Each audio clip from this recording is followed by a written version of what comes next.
Hello guys, here we provide you audio dictation in original voice of Dr. G.D. Wist at a speed of 100 word per minute.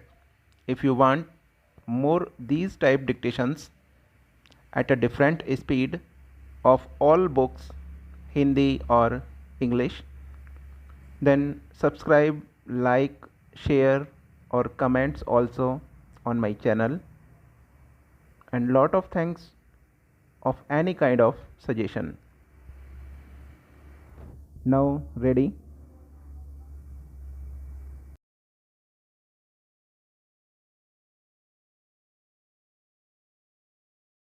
Exercise 23.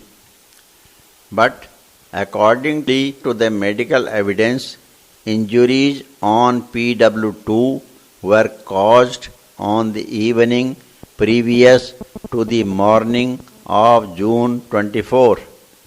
This takes away the basis on which he was accepted by the trial court and the High Court as an eyewitness, notwithstanding his proclivity to mix up falsehood with truth. A substantial part of the prosecution story has been disbelieved, and the conviction of the appellant rests solely on the testimony of PW2, who, as observed by the trial court, does not seem to have particular respect for truth and had mixed up falsehood with truth. His credibility as an eyewitness lay only in that the trial court and the High Court assumed that he had received injuries in the same occurrence in which the deceased was killed. That assumption does not appear to be very sound and is not borne out by the evidences on record. The defense plea that PW2 had received the injuries on the evening of June 23 and not in the morning of June 24 gains credence from the fact that an incident between the two sides had admittedly taken place on the evening of June 23, 1995. In the face of this admitted position and the medical evidence, it is difficult to accept that the injuries found on the person of PW2 were received by him in the morning of June 24.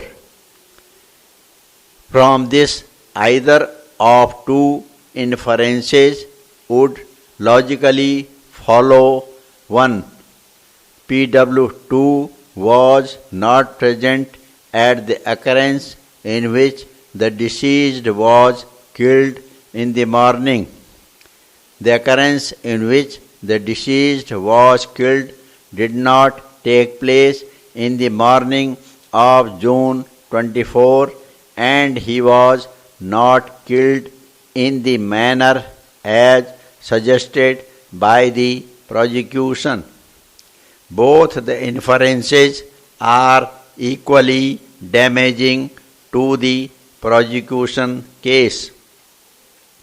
In view of the facts and the circumstances, it would be highly unsafe to uphold and sustain the appellant's conviction for the offense of murder, and the prudent and safe course would be to give him the benefit of doubt. Accordingly, he is acquitted of the charges under section 302 and 324 IPC. The next appeal is directed against the judgment of the Punjab and Haryana High Court in Criminal Appeals numbers 201 of 1996, confirming the appellant's conviction under section 302 of the Penal Code and life imprisonment.